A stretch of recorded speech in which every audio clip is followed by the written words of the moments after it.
Day 70, Numbers 22, Deuteronomy 23, and Psalm 105.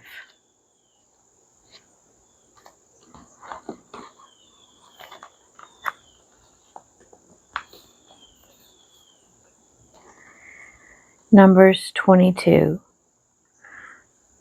Balak summons Balaam. Then the sons of Israel set out and encamped in the plains of Moab, beyond the Jordan at Jericho. And Balak the son of Zippor saw all that Israel had done to the Amorites. And Moab was in great dread of the people, because they were many. Moab was overcome with fear of the sons of Israel. And Moab said to the elders of Midian, "This horde will now lick up all that is round about us, as the ox licks up the grass of the field." So Balak the son of Zippor, who was king of Moab at that time, sent messengers to Balaam the son of Beor at Pethor, which is near the river in the land of Ammah, to call him, saying, "Behold, a people has come out of Egypt. They cover the face of the earth, and they are dwelling opposite me. Come now, curse this people for me, since they are too mighty for me. Perhaps I shall be able to defeat them and drive them from the land. For I know that he whom you bless is blessed, and he whom you curse is cursed." So the elders of Moab and the elders of Midian departed with the fees for divination in their hand. And they came to Balaam and gave him Balak's message. And he said to them, "Lodge here this night, and I will bring back word to you, as the Lord speaks to me." So the princes of Moab stayed with Balaam, and God came to Balaam and said, "Who are these men with you?" And Balaam said to God, "Balak the son of Zippor, king of Moab, has sent to me, saying, 'Behold, a people has come out of Egypt, and it covers the face of the earth. Now come, curse them for me. Perhaps I shall be able to fight against them and drive them out.'" God said to Balaam, "You shall not go with them. You shall not curse the people, for they are blessed." So Balaam rose in the morning and said to the princes of Balak, "Go to your own land, for the Lord has refused to let me go with you." So the princes of Moab rose and went to Balak and said, "Balaam refuses to come with us." Once again Balak sent princes, more in number and more honorable than they.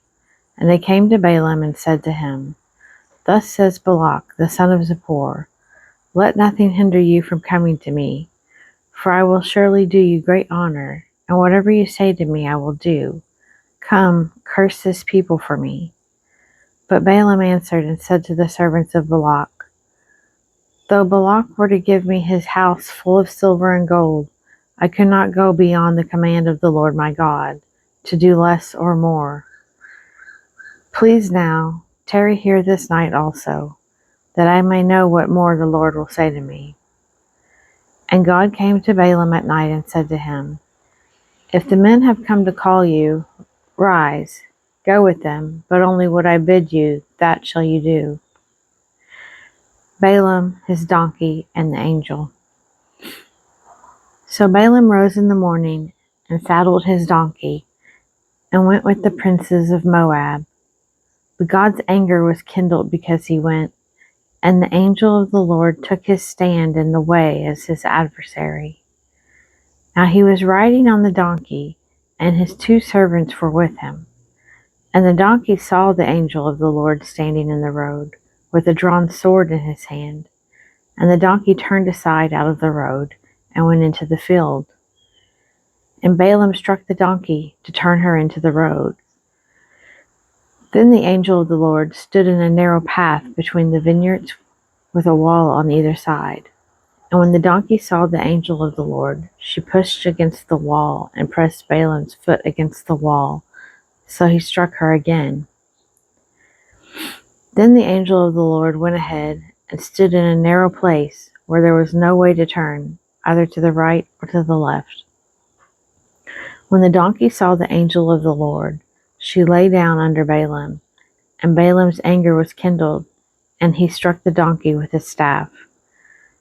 Then the Lord opened the mouth of the donkey, and she said to Balaam, "What have I done to you, that you have struck me these 3 times?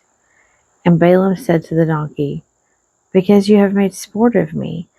I wish I had a sword in my hand, for then I would kill you." And the donkey said to Balaam, "Am I not your donkey, upon which you have ridden all your life long to this day? Was I ever accustomed to do so to you?" And he said, "No."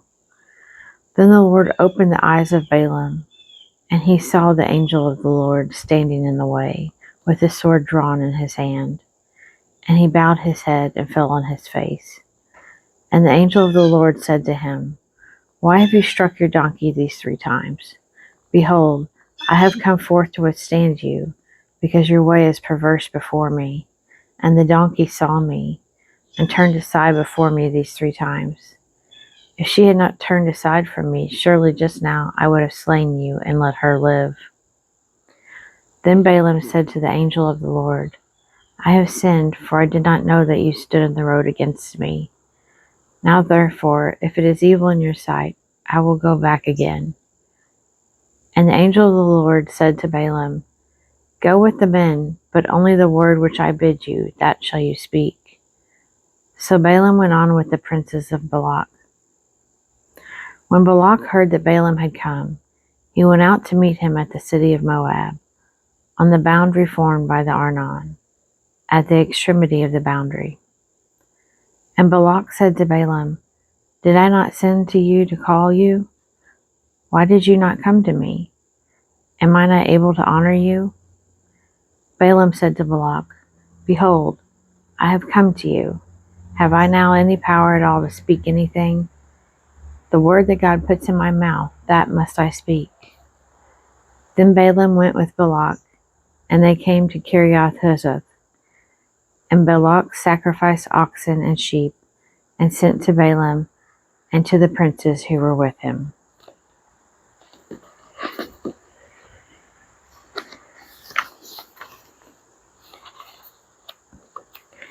Deuteronomy 23. Exclusion from the assembly. He whose testicles are crushed or whose male member is cut off shall not enter the assembly of the Lord. No bastard shall enter the assembly of the Lord, even to the 10th generation. None of his descendants shall enter the assembly of the Lord. No Ammonite or Moabite shall enter the assembly of the Lord, even to the 10th generation. None belonging to them shall enter the assembly of the Lord forever, because they did not meet you with bread and with water on the way when you came forth out of Egypt, and because they hired against you Balaam the son of Beor from Pethor of Mesopotamia to curse you. Nevertheless, the Lord your God would not listen to Balaam, but the Lord your God turned the curse into a blessing for you, because the Lord your God loved you. You shall not seek their peace or their prosperity all your days forever. You shall not abhor an Edomite, for he is your brother. You shall not abhor an Egyptian, because you are a sojourner in his land. The children of the 3rd generation that are born to them may enter the assembly of the Lord. Sanitary, ritual, and humanitarian precepts.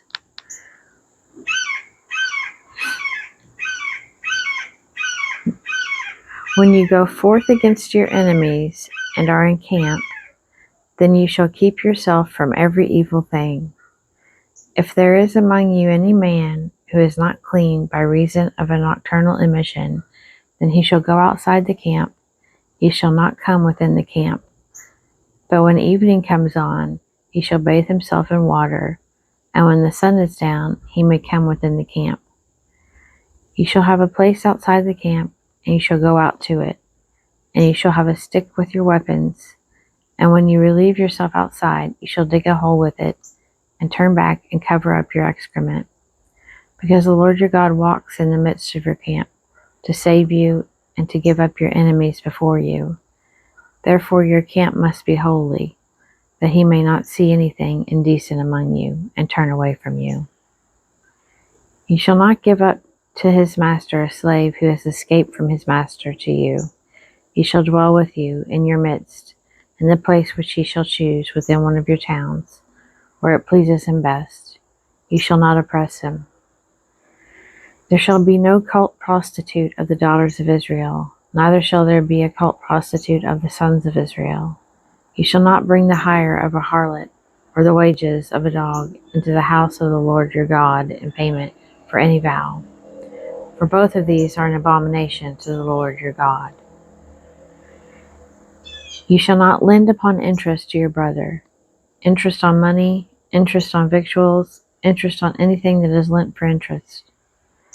To a foreigner you may lend upon interest, but to your brother you shall not lend upon interest, that the Lord your God may bless you in all that you undertake in the land which you are entering to take possession of it. When you make a vow to the Lord your God, you shall not be slack to pay it, for the Lord your God will surely require it of you, and it would be sin in you. But if you refrain from vowing it, it shall be no sin in you. You shall be careful to perform what has passed your lips, for you have voluntarily vowed to the Lord your God what you have promised with your mouth. When you go into your neighbor's vineyard, you may eat your fill of grapes, as many as you wish, but you shall not put any in your vessel. When you go into your neighbor's standing grain, you may pluck the ears with your hand, but you shall not put a sickle to your neighbor's standing grain.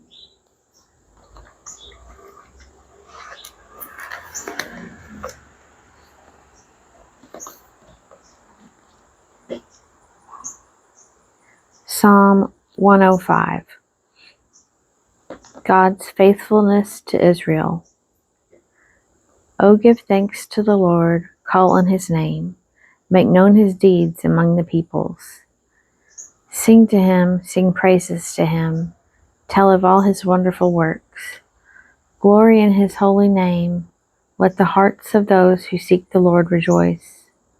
Seek the Lord and his strength, seek his presence continually. Remember the wonderful works that he has done, his miracles and the judgments he uttered. O offspring of Abraham, his servant, sons of Jacob, his chosen ones. He is the Lord our God. His judgments are in all the earth. He is mindful of his covenant forever, of the word that he commanded for 1,000 generations, the covenant which he made with Abraham, his sworn promise to Isaac, which he confirmed to Jacob as a statute, to Israel as an everlasting covenant, saying, to you I will give the land of Canaan as your portion for an inheritance. When they were few in number, of little account, and sojourners in it, wandering from nation to nation, from one kingdom to another people, he allowed no one to oppress them. He rebuked kings on their account, saying, touch not my anointed ones, do my prophets no harm. When he summoned a famine on the land, and broke every staff of bread, he had sent a man ahead of them, Joseph, who was sold as a slave. His feet were hurt with shackles, his neck was put in a collar of iron, until what he had said came to pass. The word of the Lord tested him. The king sent and released him. The ruler of the people set him free. He made him lord of his house and ruler of all his possessions, to instruct his princes at his pleasure, and to teach his elders wisdom. Then Israel came to Egypt. Jacob sojourned in the land of Ham, and the Lord made his people very fruitful, and made them stronger than their foes. He turned their hearts to hate his people, to deal craftily with his servants. He sent Moses his servant, and Aaron whom he had chosen. They wrought his signs among them, and miracles in the land of Ham. He sent darkness and made the land dark. They rebelled against his words. He turned their waters into blood, and caused their fish to die. Their land swarmed with frogs, even in the chambers of their kings. He spoke, and there came swarms of flies and gnats throughout their country. He gave them hail for rain and lightning that flashed through their land. He struck their vines and fig trees and shattered the trees of their country. He spoke, and the locusts came, and young locusts without number, which devoured all the vegetation in their land and ate up the fruit of their ground. He struck all the firstborn in their land, the first issue of all their strength. Then he led forth Israel with silver and gold, and there was none among his tribes who stumbled. Egypt was glad when they departed, for dread of them had fallen upon it. He spread a cloud for a covering, and fire to give light by night. They asked, and he brought quails, and gave them bread from heaven in abundance. He opened the rock, and water gushed forth. It flowed through the desert like a river. For he remembered his holy promise, and Abraham his servant. So he led forth his people with joy, his chosen ones with singing. And he gave them the lands of the nations, and they took possession of the fruit of the people's toil, to the end that they should keep his statutes and observe his laws. Praise the Lord.